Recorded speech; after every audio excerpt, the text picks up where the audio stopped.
Lord in heaven, please hear our prayers to keep our military, police, and first responders.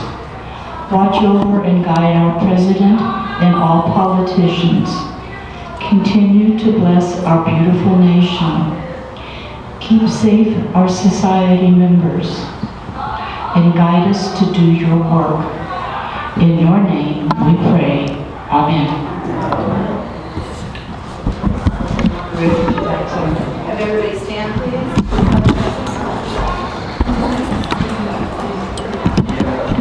I pledge allegiance to the flag of the United States of America and to the republic for which it stands, one nation, under God, indivisible, with liberty and justice for all. Amen.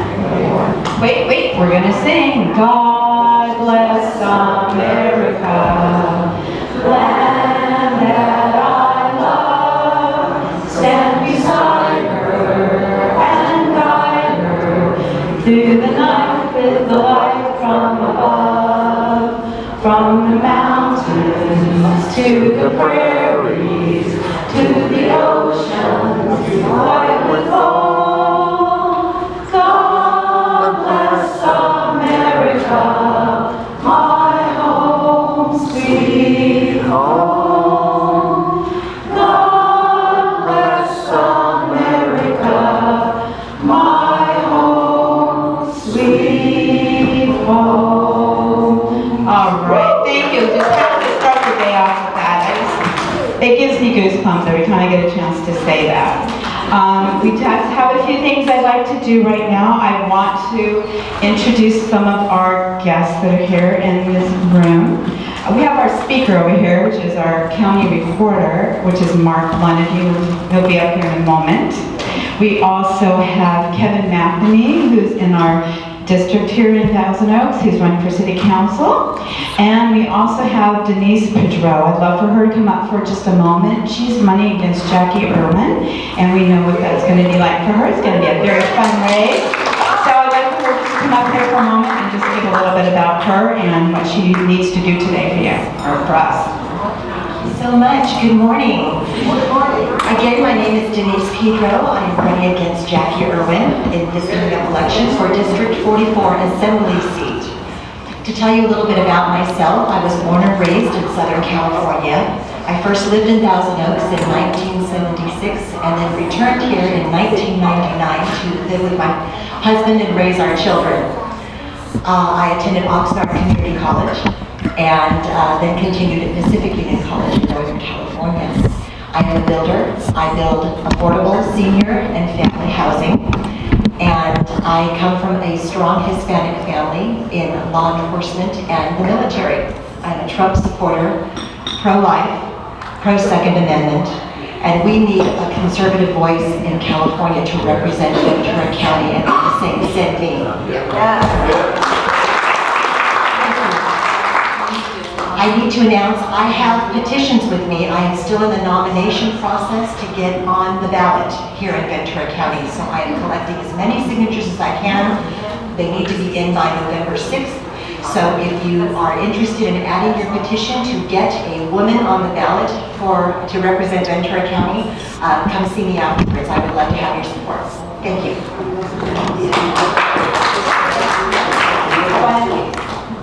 Either or. It's going to go through either or. Okay. Okay, great. So as many signatures as she can get, because it works on the, if you get so many signatures.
been our county recorder.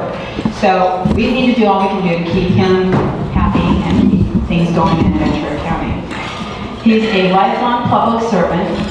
Over 4 decades, he's been in the police force, and I'm not going to go through his long list of accomplishments because he also asked me not to do that. But the whole thing I thought was kind of impressive. In 1972, he was the youngest police person in the nation at 19 years old. So I think, he has served a lot, and I personally want to thank him for all he's done to keep us safe across the years, okay? He's been married to a fabulous woman, Missy, whose mother is one of our members, so he's the son-in-law of Sharon Shanlihan. So I would like to take this time to introduce Mark Lunn and our county recorder. Thank you.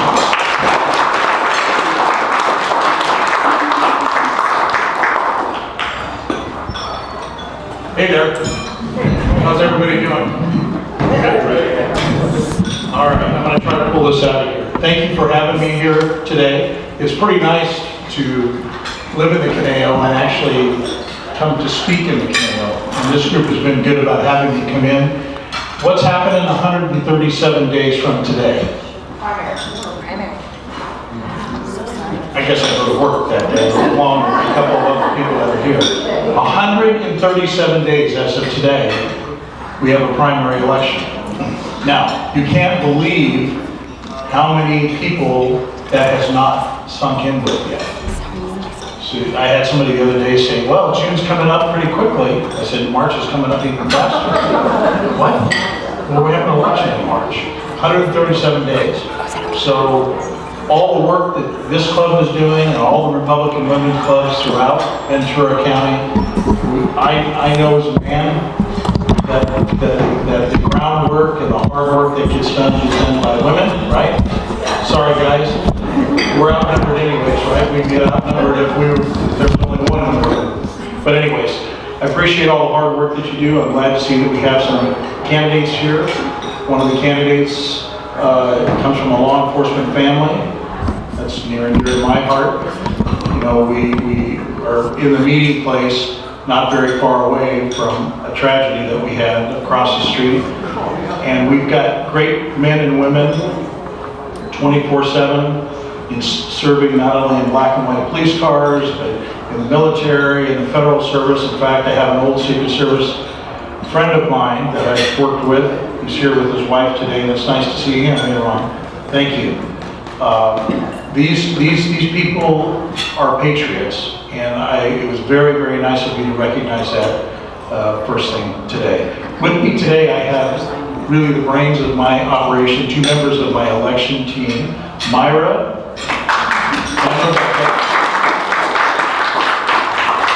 and you all have a homework assignment. You just think that you came for lunch, right? And to listen to the 45-minute prepared remarks that I have for you today. I'm also going to challenge all of you to take advantage of looking at our new voting system here in Ventura County. I was elected in 2010, thanks in large part to a lot of the work that the folks that you have done here in this room. And I knew the minute that I walked in the door that we would have to address our voting system. We have our old voting system was purchased in 2005, first used in 2006, and I came on the scene 2010. And we have some techno geeks in here. Terry, I won't even look at you.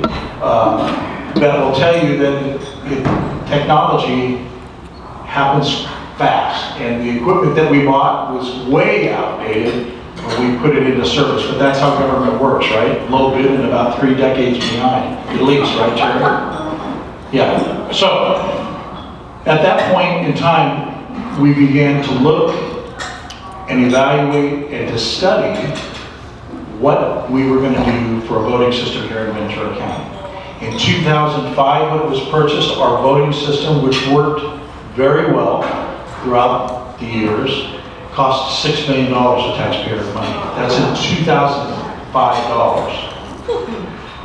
So we just can't find that kind of money, particularly in local government.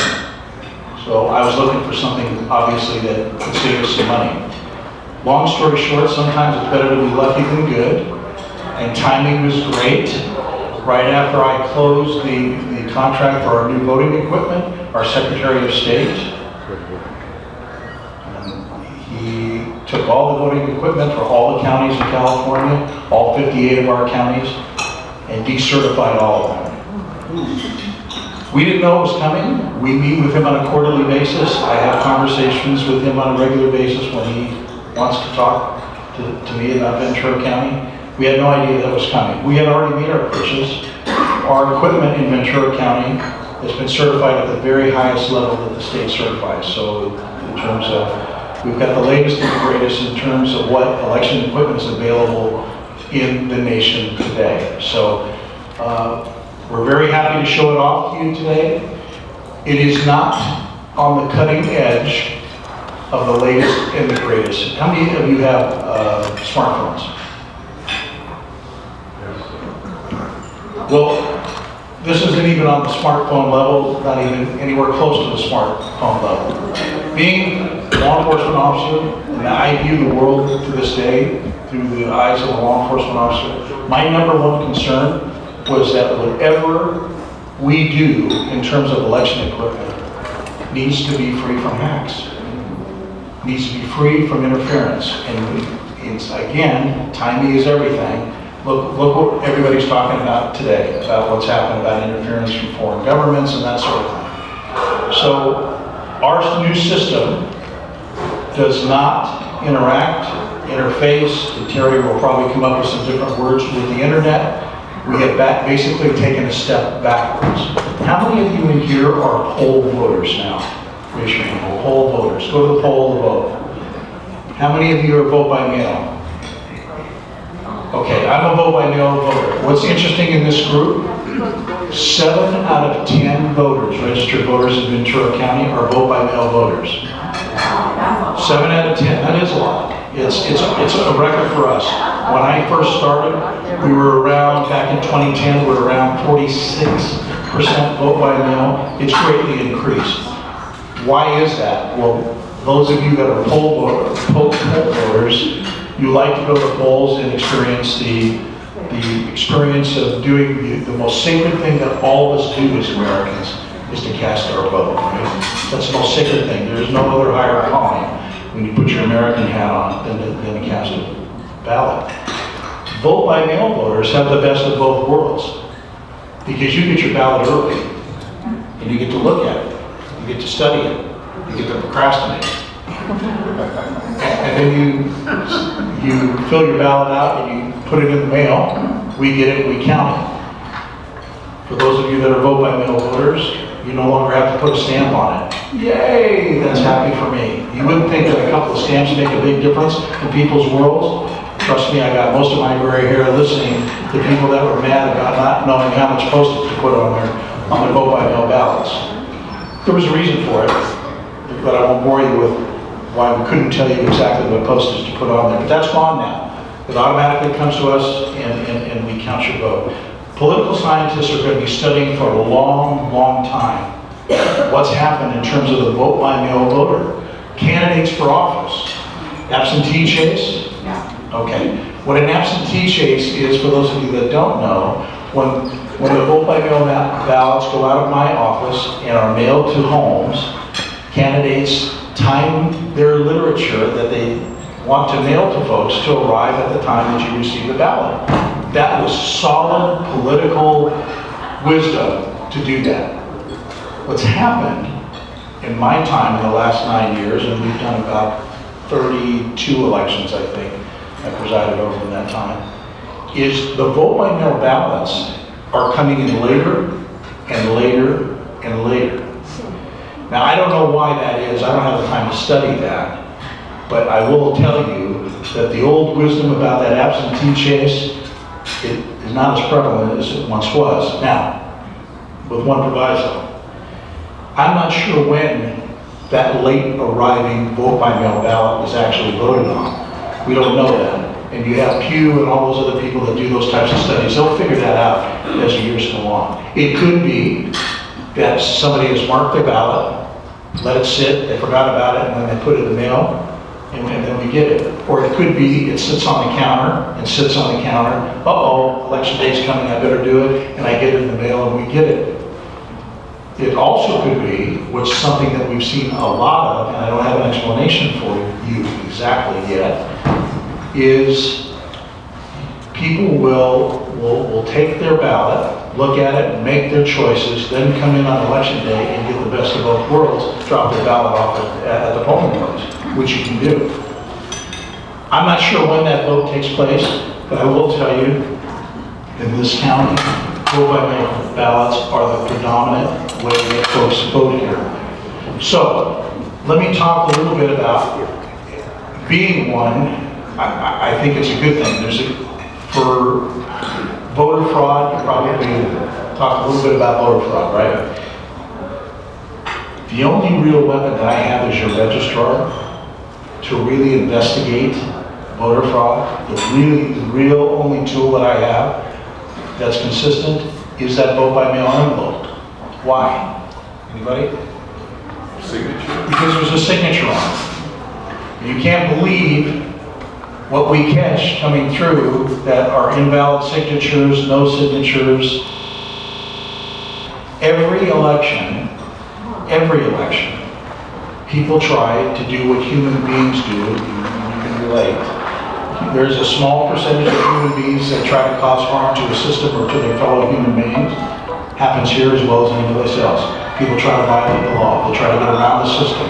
We've had people that have voted twice that have left us notes. I was just testing the system. Thank you for your communication, and that directly goes over to the district attorney's office. So the good thing for us, yes, people do attempt and do violate the law, and we catch 99 point whatever percent. I'm very comfortable to tell you, with the years I have now, that there is not a voter fraud problem here that's going to upset an election, because we're going to catch them. So vote by mail is a good tool for us. Those of you that are fellow vote by mail voters, and I'll get your questions in a second, there is room. It's an imperfect system, but it's a great help to us to be able to fight voter fraud. A lot of folks, the other group of folks that we see a lot of are people that attempt to vote twice. I don't know what they're thinking, but they'll go to one polling place and they'll look up on a roster, this is where usually their own polling place, and they'll submit a ballot and forget conveniently that they've already submitted their vote by mail ballot. Or they come in, they look at the posting that's outside the polling place that's mandated by law. Everything I do is mandated by law. I have very little gray material that I work with, and that most of the gray stuff's on the top of my head. And then they vote twice, or they attempt to vote twice. I've got 14 cases right now that are at the district attorney's office for folks that have attempted to vote twice last year. So we're catching those for voter fraud. You had a question about vote by mail? Voter integrity? Yes, the voter integrity project. I know in the last election, there was a lot of fraud going on. People had voted, dead people, that shouldn't have been on the votes at all. But there was so much ballot farce. Well, are you talking about this county? Talking about the last election. In Ventura County?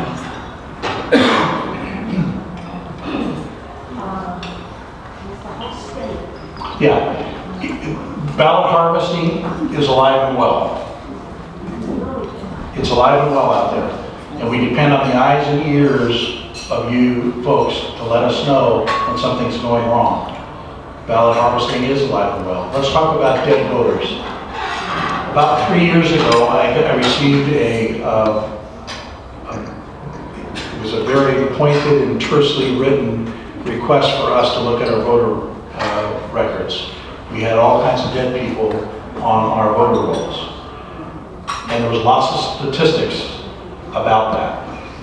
So we went through our voter rolls, and we only could find 3 people that were still on our rolls out of the hundreds that were given to us. Here's part of the problem. Some of this stuff that you hear, and I'm not saying it doesn't happen, because I'm going to tell you the weakness in the system. a lot of the statistics have to do, were nationwide statistics where they buy voter files. And many of the names that were assigned to Ventura County, like a Mark Lunn, for example, there was a Mark Lunn in Albany, New York, who was dead and had a similar name, not a similar birth date, but it ended up being that they thought that we had a dead voter on our rolls. We probably do have dead voters on our rolls. Let me tell you what we do to scrub those. States have interactive agreements with one another, and we in California has a lot of agreements with most of the states in the nation. If somebody dies, if you travel someplace on vacation and you die, and your body is processed there, the information should come to the state of California to say that you're a dead person. And then at that point, we would get notified from the State Department of Health. Same thing for our local county departments of health. We get constantly, we are scrubbing our voter rolls. We have a group of folks in our office that scrub the voter rolls. Twice a month, we get names that come in that say that so-and-so is passed, and so they are removed from the rolls. By law, I can't take you off the voter rolls unless I have some government entity or some proof from a family member that you are deceased. Otherwise, you can imagine what could possibly happen out there, right? So we don't have all the dead bodies yet. And then what happens? What happens to somebody that gets their vote by mail ballot, casts their ballot, and then passes before election day? Should we count their ballot? Well, yes. Yeah, they were alive. They cast a legal ballot. A lot of times when we are notified or we see or our records are being scrubbed, we'll see that there's a lag in time before we actually get notified by the appropriate agency, even though those records are coming in twice a month from both entities. So there's a few dead voters out there that are still in our files. We had a voter fraud case where they were all vote by mail voters in a household. They all voted. Well, two of them voted, and then Papa passed away. And son decided that he would cast Papa's ballot, and they got caught. But it does happen, yes, sir. And I'll get to you in a second, sir. Like you, I have not as illustrious law enforcement background. But one of the things I learned being a reserve officer is that you start to think like a criminal. My engineering background, when you start collecting data points and start piecing them together, you wind up with a story.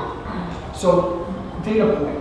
There's reports from people saying that voter would come in, doesn't speak any English, has a 355 card with their name printed on it, the address, handed to the person to get a ballot, goes in, votes, comes out, and leaves. And then I find out there's a resource where you can find out who has voted over the last 5, 6, 7, 10 years and who hasn't. I'm thinking, if I'm going to be a criminal, the way I would do this is identify those people who haven't voted over the last 3, 5 years, because their likelihood of voting in this one is slimming down. And then go out and hire a whole bunch of people that for $50 will go out and for the $50, hand them a card, just tell them to walk in, and mark number 6 as yes. And I'm thinking, has anyone done a study to look at the last 3 or 5 years of people who haven't voted that did vote in this last election, and then call those people and say, John Smith, did you vote in the last election or not? I don't have the money to do it. I can put you in touch with Rand Corporation that would be more than happy to do the study. But to me, that would be a really interesting question to see, is that the way in which the fraud was done? Well, that's right on I think point. differently than most. So Yeah, that's good. No, you're very analytical. And I am not aware of a study. I'm on lots of different committees that look at election stuff. That is one way that they could do it and get away with it. Normally what we do, if we haven't heard from you, we send a tickler out to you on a postcard. Has anybody gotten a postcard from us at all? Or you still live at this address, you still intend to vote, that sort of thing. We're able to eliminate some of that by that tickler. But yeah, they can buy that information and they can go to town. I just hope that they're vote by mail voters, so I can see by their signature if they're the person that they are. What's worse than that, though, is In the time that I've been in office, my ability as a registrar to do independent things has greatly reduced. California has usurped almost all of my power as an independent registrar. We've always were an arm of the Secretary of State's office. We all know who's in the Secretary of State's office now, right? Now, I used to have some ability on the registration system, where it was our system, it was Ventura County system, your system, to manipulate the system in terms of do what we need to do in terms of voter registration. I don't have that ability anymore. A couple of years ago, the state took that over. The state owns that system, and that's the only system in my office that faces the internet. That system is tied to DMV, and we know what a wonderful job DMV has done with voter registration. We've all been victims of it, or lots of us have been victims of that. So your point's well taken. I don't know if anybody's done a study. It would be a great study for somebody to do. The problem is, we're being recorded here, but a few years ago, I did a study on my own to see how many people that came to a particular election that signed in to vote at the polls were actually registered voters, because I'm prohibited by law to look at those signatures and to try to verify them. I was very pleased with the results that I saw in our county. I don't know if that still exists today, but we're doing the best that we can here locally to try to do the very best we can is to scrub our rolls. Now, how many of you have heard of the Voter Choice Act? And I have to turn it over to these young ladies here in a second, because they want to talk to you about the new voting system. So I don't think I told you, it was $6 million back in 2005. So we bought this system for $450,000. That's a lot of a great reduction, right? All these years later, except for we found some more money.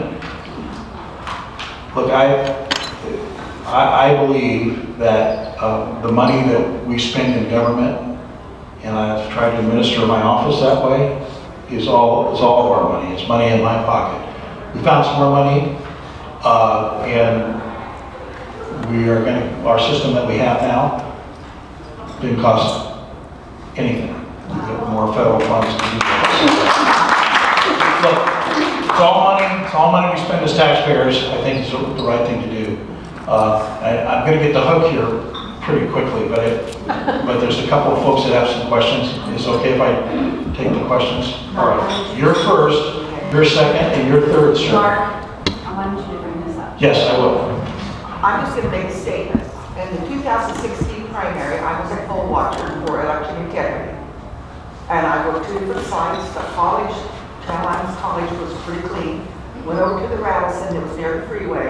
And during the course of a very, very small room with a lot of people in it, a young man who could barely speak English came in with a paper grocery sack and had 27 ballots in it. They couldn't verify anything. Most of the signatures, I heard the gal say, well, these don't want to do. And then they looked at me and I went, but I'm writing it down. So you probably saw, the report that I returned into the Chineas. Yes. But that's it. I thought, oh, that's ballot harvesting. Where did they come from? Yes. Remember, and I'm not ignoring you, we have a candidate that's running for state assembly. Everything that we do, comes from the legislature in terms of laws, all the good ones and all the bad ones. Let's talk about this for a second. I left something on the back table. It talks about registration in Ventura County. Broke up by particular districts. I'm going to get to you, I promise, and you as well. When I took office in 2010, there was a disparity of about 4,500 to 5,000 Democrats over Republican in terms of registration. Anybody have any idea where it's at today? Okay, don't throw anything at me. About 180,000 Democrats, about 130,000 Republicans, and guess what? 108,000 no party preference. Think about that for a minute. From a 4,000, just call it 5,000 discrepancy back in 2010 to 2019, it's 50,000 discrepancy. 10 times in 9 years. If I got my math wrong, that wasn't my strongest suit. not good. So I left on the back table some charts for you to look at. Nothing changes unless you continue the good work that you do to get out there and get the message out. This groups like yours in this county are the ones that are the mainstay of trying to change things. The flight has been from both parties into the no party preference for lots of reasons. So you've got to continue to register voters out there. We have a record high voter registration in this county, 452,000. That's a lot considering the size of California. We are one of the top counties in the state in terms of people that can be registered. I'm proud of that. I just wish we could get more people to show up at the polls. And so, anyhow, your question? Yeah, Mark, I was just wondering if this is just a rumor or if it has some basis, but seeing as how it's coming from the state, I would tend to believe it, that Donald Trump is not going to be printed on the primary ballots, that he's going to be writing. Is that true? That's all news. It's old news. He's going to be on ballot. Yeah. He's going to be on ballot. That's good. Good question to ask. My comment is, for those of you who are going to make phone calls or knock on doors, I have a girlfriend who's a libertarian, and she says the libertarians are never approached by the Republicans, they're always approached by the Democrats. So we need to go after the libertarians and independents also. I'm a nonpartisan office holder, right? I only get invited by Republican groups. Must be the way I'm registered. The target-rich environment, if you look at high-propensity voters, obviously the third largest party is no party preference. What's that tell you? Somebody's having trouble affiliating somewhere. But they've taken the time to change to no party preference. You will win elections if you address those voters. If you address those voters we saw that a few years ago, didn't we? The silent folks, we saw that. I will tell you on election night, all of you have different experiences. You had parties and stuff. I had a friend of mine, dear friend who was the county supervisor at the time, come to me to say early in the evening that he received a text and said that this is a record-breaking turnout for evangelical Christians, which was weird. That was early in the night, right? And then I got back to doing what I was doing, and then later on he came and said Trump won the election. I said, you're full of as did everybody else. That was unbelievable, right? But people were out there working. Her comments are well taken. If I don't get to this man over here, he's going to hit me for being discriminatory. Yes, sir. Against seniors? All right, my question goes back to when you were talking about dead people on the voter rolls. You made a statement that you rely on, for proof of death, something from a government entity or a family member. Now, when that family member comes in, do you just take their word at it, or do they have to produce a death certificate? No, they have to have some sort of proof, otherwise, God. Did you have that experience? When my husband passed away, I had to produce a death certificate and the form that said he will no longer be on the Right. There's got to be something else. Exactly. Yeah, if there's nothing that comes in with that says, hey, Mark Lunn's dead now. Well, maybe some people think that anyways. We will verify that information. It's so hard to take your voter registration away from you. We can put you in pending status, but we have to have a reason to put you there. So we're very, very deliberate when we get information coming from a family member. We will check with the health department. Hey, have you seen Mark Lunn's death certificate? Before we do anything with that. And thank you for sharing that. Yes. Isn't it under constitutional law to show ID if you're a voter? It's not. Constitution. In the Constitution. Under the Constitution, yes. I'm not sure if it's in the Constitution or not. Who's a constitutional scholar? It's not. So I don't recall one. And I can't make it, as your registrar, I can't make a comment, but you guys can figure out what we just had a discussion about this yesterday. I have a very diverse staff of all political stripes.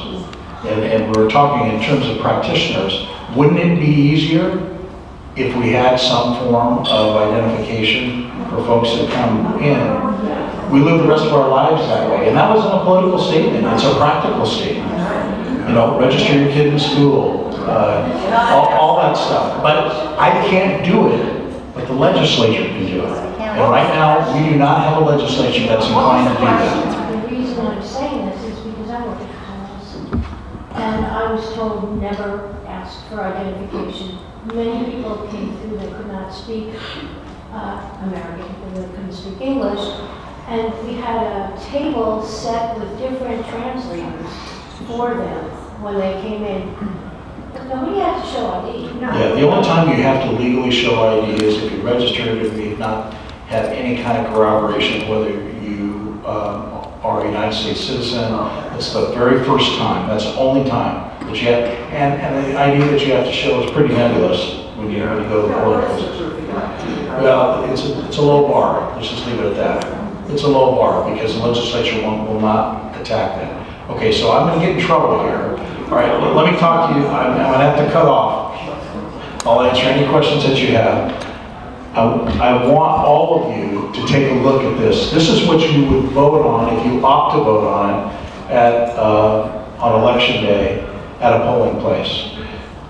Yes, ma'am? Just a quick question. Is there going to be multiples or only one set up for this, There'll be multiples in the polling places. And if we had more tables here today, you'd have multiples here as well.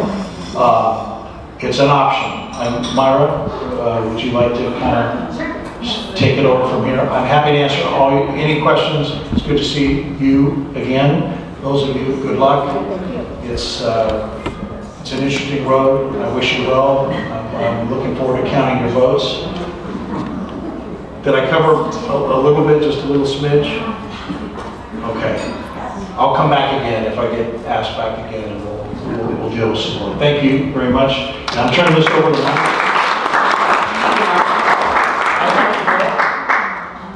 It's one of those days. Do you have a ride home?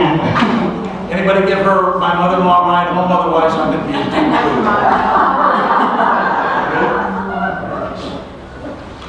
all right, I'm out. How did I do? Love you too. Have a good day, Mark. Thank you very much. Okay, well, thank you. Everyone, it's nice to be here. Again, my name is Myra and Rebecca. So we both work with Mark.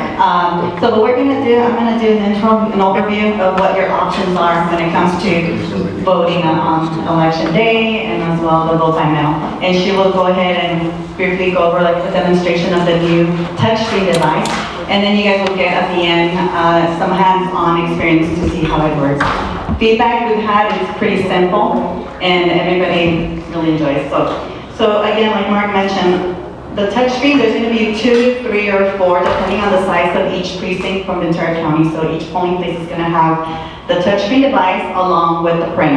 And then Rebecca will explain to you when the printer comes in hand, okay? So there's going to be a booth, tablet, the touchscreen, and printer, okay? So those who vote by mail, so the majority of you vote by mail, that remains the same. There are three changes with the vote by mail. So I'll show you. So you will definitely get your ballot 29 days before every election. What has changed is the size of the ballot. Remember that it was a longer size, so it's going to be now shorter. Another change is, remember your votes, there's the draw, you make that line across to select. It's been kind of confusing, but we've been going back and forth to try to see what can work best. So it's gone from marking a line to filling in your oval. Okay, so that hopefully will make it a lot easier once it comes back to us, because a lot of times we get the X's, check marks, large circles. So the third thing now with, there's this new thing I think is pretty exciting. So those who vote by mail, a lot of times they say, well, sometimes they go to the polling place because everybody likes to get the little I voted stickers, right? We're excited to wear those proudly when we voted. So I made sure and I asked, because I know there was back and forth of, are we going to enclose one? So they told me yes. So those who vote by mail, there's going to be a little bonus inside your envelope, and there's going to be the I voted sticker, okay? So now when you go to your polling place, you're going to have, well, obviously this is one option. This is not the only option. Because a lot of voters are not comfortable, right? It's going to be more of a preference if you feel comfortable using this to mark your ballot. Now, if you prefer a paper ballot, then when you go to your polling place, the poll worker, once you sign in the roster, then he's going to ask, they'll ask you, would you like to vote on the touchscreen device or do you prefer paper? Okay, so that's still available. Okay, so pretty much I think that's it. Any questions from what I went over right now? Okay, when you vote on the screen using that system, where does the vote go? Is it retained? Okay, so yeah, Rebecca's gonna, so Rebecca will explain that. So Rebecca will take this over and she'll explain to you and she'll answer your question, okay? Thank you, Myra, and thank you all for having us here. So let me go ahead and walk through this device. So, like Myra said, you do have the option to use this, and I will mention, this is the new ADA accessible device. So for those who have different accessibility needs, maybe they can't hold a pen, maybe they can't see the screen, it's audio capable, and they can actually bring in their own device, whether it's like the sit cup or the paddle device, and they can plug it into this here and actually use it to navigate through the device, which is really great. Thank you. Okay, so what will happen, if you go to, and I know a lot of you vote at the polls, so when you go to the polling place, you sign in on the master roster, and then you can tell the poll worker, I want a paper ballot, or I'd like to use the touchscreen device. So if you would like to use the touchscreen, they're going to come and activate it. So not anybody can just start walking up and using this and, voting multiple times. It has to be activated by a poll worker. So they will activate your ballot for you, and you're ready to go. So it is loaded with both English and Spanish. You get to choose your language. And you can also choose different text size right here. It's already in big. And different colors, like maybe there's a different color that's easier on the eyes for you. And from there, it's very simple. So you'll see at the top, and it'll be easier to see once you come up closer too. We have all of the contests listed at the top here.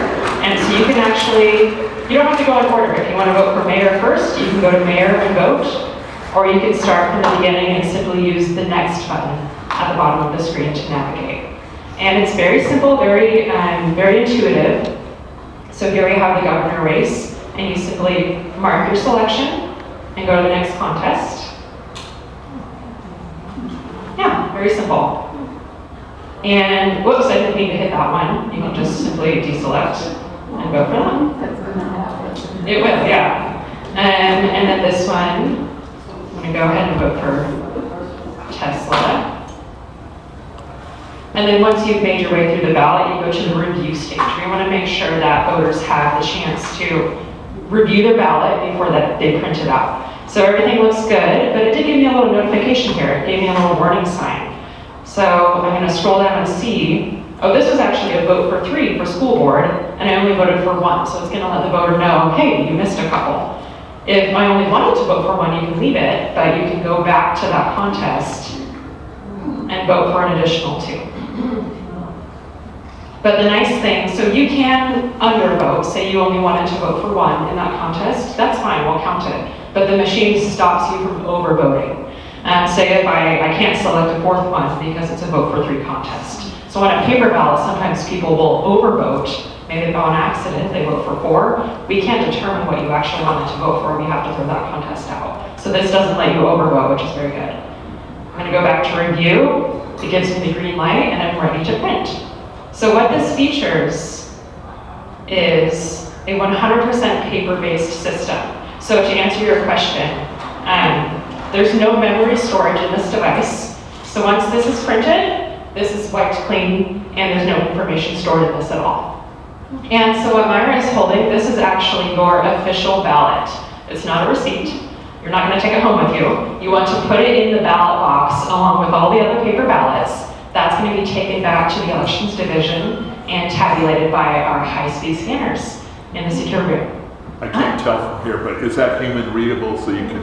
Yes. Yeah. So what we have here, this is a QR code, which is what the scanners at our office read. And there's no other information in there besides what's listed below, which the voter can review again to make sure, okay, yes, those are the ones I wanted to vote for. If you see something on there you didn't intend to vote for, you can take it back to the poll worker, spoil this ballot, and start a new session. And also I'll mention this QR code. You know how your phone can read QR codes and see what's in there? This is encrypted, so you can't hover your phone over this and know what someone voted for. Yes? So those will not go in the machine that counts the votes. That will be put in an envelope, anyone, whatever designated envelope. So the question was, will this go into a machine or an envelope? So what will happen, this goes just by itself. This isn't just another version of a paper ballot. This goes in the ballot box just as it is and taken back to the elections division. So beforehand, I'm sure some of you have been poll workers before, you would have to feed it into that Insight machine and it would tabulate it. It had a memory card system, that is gone. It's a central count now, so everything is tabulated in the same place at the elections division. Yeah. Okay, so basically what you're saying is you still will have no paper receipt to take home with you. It all has to be gone into the voter, if you will, records that get submitted to the county recorder for ballot counts and processing. Yeah, the question is, you don't take your paper receipt home with you? Right, showing how you vote. I think we're still, yeah, I think that we might still be working through that, but I don't know if there will be the little stub if you vote this way. Yes.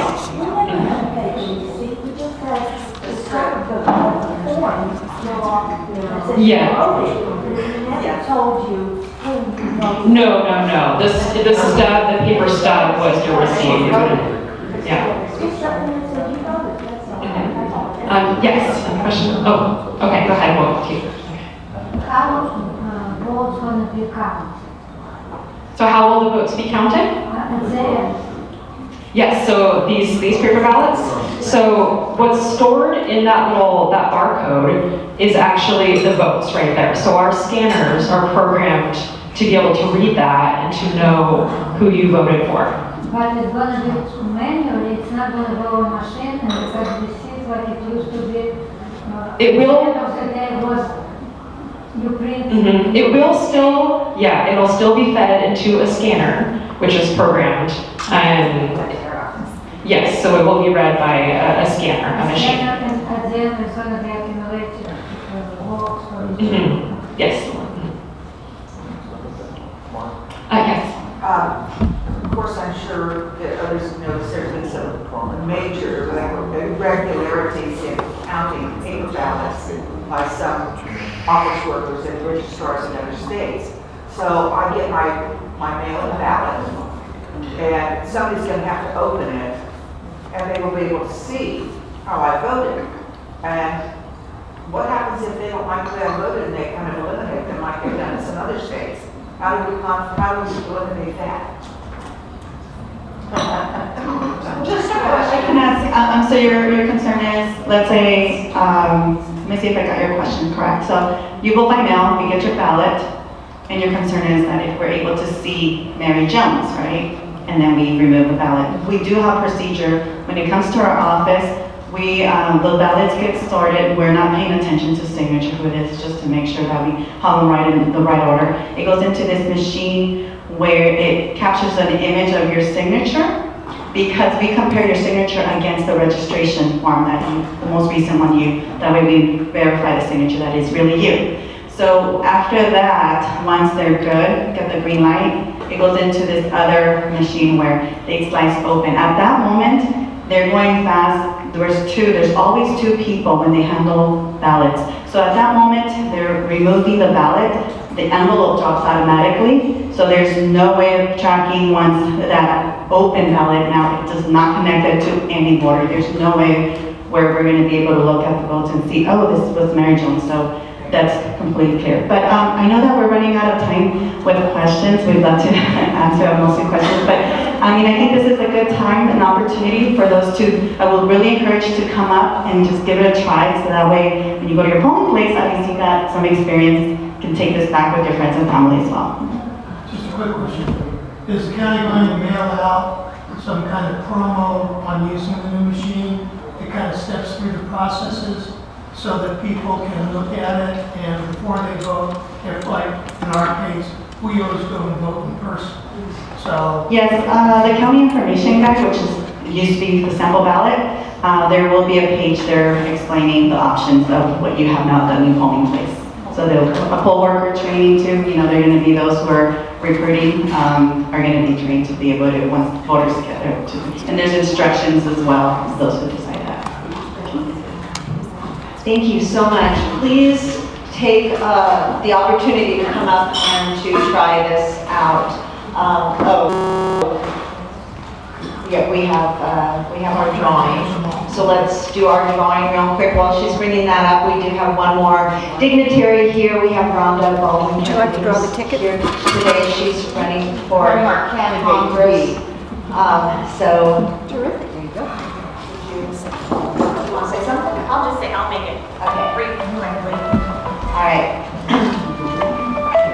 Okay, let's do our 50-50 drawing and then we'll let Rhonda speak for a minute. Thank you so much. Today the drawing is worth $46 and the number is 1647127. 1647127. Thank you, Barbara. Thank you. All right, congratulations, Barbara. Oh, okay. I'll take it. Club will take it. Okay. Hi, good morning, guys. I just was at the City Valley meeting just a few minutes ago, otherwise I would have been here with actually in my district. But I just wanted to stop by and say hello and to let you know I'm running for the CV26. I haven't been able to visit this club yet to announce that. As you know, or some of you may know, I ran for the Assembly District 44 here last year against Jackie Irwin, and now I'm taking on Julia Brownlee.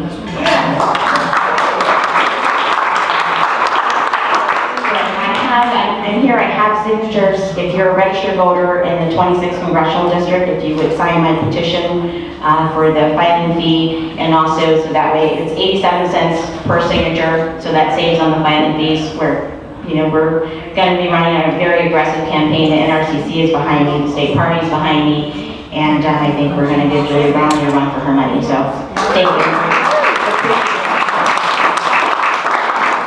So please do sign hers. Denise still has hers, so please sign hers. So we want to thank Mark Lunn for speaking today. Also, please do not forget to sign up for the street fair on Sunday. We desperately need people out there on Sunday.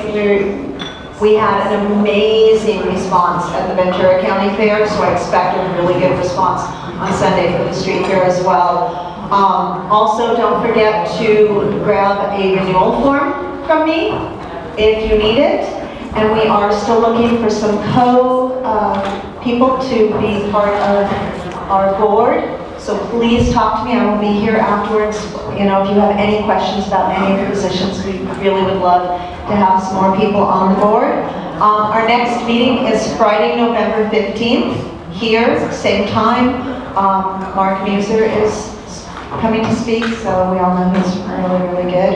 And thank you so much for coming today, and we will see you guys in November. Oh.